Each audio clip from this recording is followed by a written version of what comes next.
Kozhikode medical കോളേജിലെ പഴയ casualty ഉടൻ സജ്ജമാക്കുമെന്ന് പ്രിൻസിപ്പൽ സജിത് കുമാർ മീഡിയ വണ്ണിനോട്. അതുവരെ ബീച്ച് ആശുപത്രിയിലെ സംവിധാനം തുടരും. എല്ലാ സൗകര്യങ്ങളോടെയുമാണ് രോഗികളെ ആശുപത്രിയിൽ നിന്ന് മാറ്റിയത്.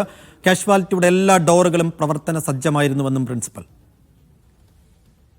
Medical college principal doctor Sajith Kumar എനിക്കൊപ്പമുണ്ട്. ഡോക്ടർ, ഇപ്പോൾ നമ്മളൊരു CCM ചേർന്നിട്ടുണ്ട്. എന്താ അതിൽ എടുത്തിരിക്കുന്ന ഒരു തീരുമാനം? CCM ചേർന്നത് നമ്മൾ ക്രൈസിസ് മാനേജ്മെൻറ്റ് അതിന് വേണ്ടിയിട്ടാണ്. കാരണം ഇപ്പോഴത്തെ നമ്മളെ മേക്ക് ഷിഫ്റ്റ് അറേഞ്ച്മെൻറ്റ് നമ്മൾ ഇപ്പം എമർജൻസി ഡിപ്പാർട്ട്മെൻറ്റ് ഇപ്പോൾ ഇവിടെ വർക്ക് ചെയ്യുന്നില്ലല്ലോ, ടെമ്പററി ആയിട്ട് നമ്മൾ അവിടെ അത് പോലീസ് സീൽ ചെയ്തുകൊണ്ട് അപ്പോൾ നമ്മൾ പഴയ കാഷ്വാലിറ്റി പ്രവർത്തനക്ഷമമാക്കാൻ വേണ്ടിയിട്ടുള്ള നടപടിക്രമങ്ങൾ രാവിലെ തന്നെ ചെയ്തു തുടങ്ങിയിട്ട് ഒരു ക്ലീനിങ്ങും അത് 2 കൊല്ലം മുന്നേ അത് നമ്മുടെ കാഷ്വാലിറ്റി ആയിരുന്നു. അപ്പോൾ അത് ചെയ്തുകൊണ്ടിരിക്കുകയാണ്.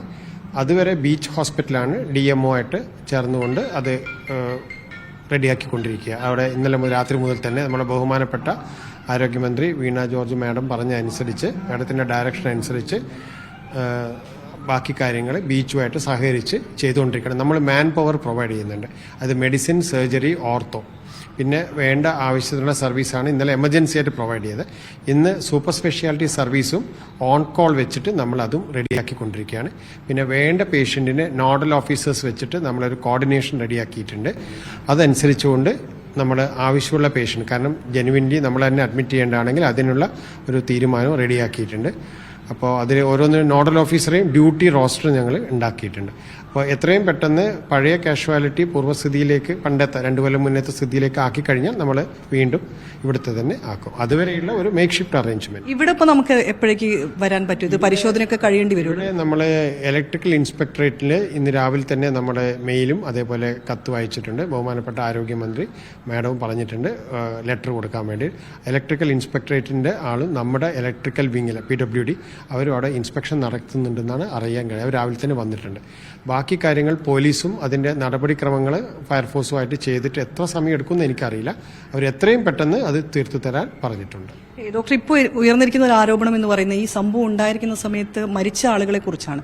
അപ്പോൾ അതിലൊരു അവ്യക്തത ഉണ്ടോ, അതോ നമുക്ക് അതിലൊരു ക്ലാരിറ്റി വന്നിട്ടുണ്ടോ എങ്ങനെയാണ് അവർ മരിച്ചത് എന്നുള്ള ഒരു ആരോപണമായി ഇപ്പോൾ നിൽക്കുന്നത്? നമ്മുടെ നിഗമനങ്ങളാണ് ആ സമയത്ത് ഇവിടെ ഉണ്ടായത്. കാരണം അപ്പോൾ തന്നെ നമ്മുടെ ആൾക്കാരെയൊക്കെ എമർജൻസി ആയിട്ട്, ഇതൊരു അപ്രതീക്ഷിതമായി ഉണ്ടായ സംഭവമാണല്ലോ.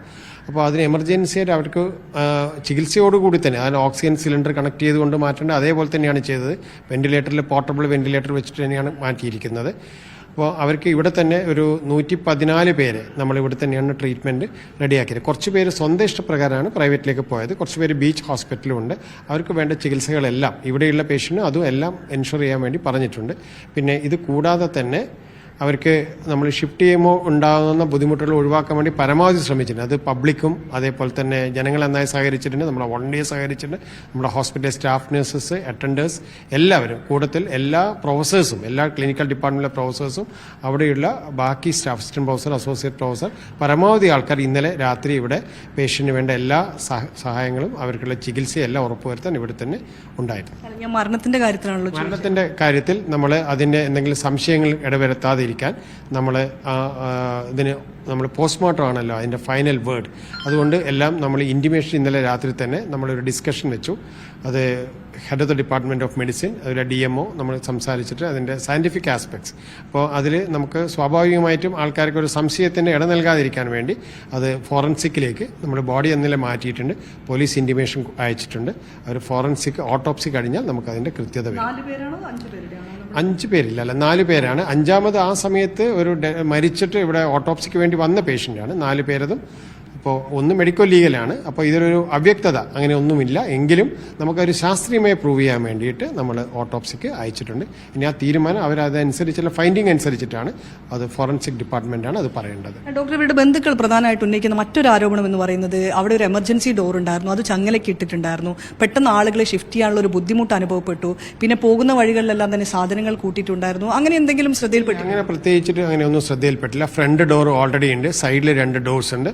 പിന്നെ ഗ്രൗണ്ട് ഫ്ലോറിൽ മാത്രമാണ് ചെറിയ എല്ലാവരും നിങ്ങളെ കണ്ടതാണല്ലോ. മുകളിലത്തെ നിലയിൽ നമ്മൾ സ്കൈ വാക്ക്, നമ്മുടെ മെയിൻ ഹോസ്പിറ്റലും PMSSYയും തമ്മിൽ പുറമേ കൂടില്ല, ഉള്ളിൽ തന്നെ ബന്ധിപ്പിക്കുന്ന കഴിഞ്ഞ തവണ നമ്മൾ കഴിഞ്ഞ ഒരു 2 വർഷത്തിന് മുന്നേ നമ്മൾ ചെയ്ത സ്കൈ വാക്ക് വെച്ചിട്ട് 1ാമത്തെ നിലയിൽ കൂടെ നമുക്ക് ഹോസ്പിറ്റലിൻ്റെ നമ്മുടെ മെയിൻ ബ്ലോക്കിലേക്ക് പേഷ്യന്റിനെ ഷിഫ്റ്റ് ചെയ്യാം. അതുവഴി ചെയ്തിട്ടുണ്ട്. കുറച്ച് പേരെ മാത്രമാണ് പെട്ടെന്നുണ്ടാവുന്ന ആ ഒരു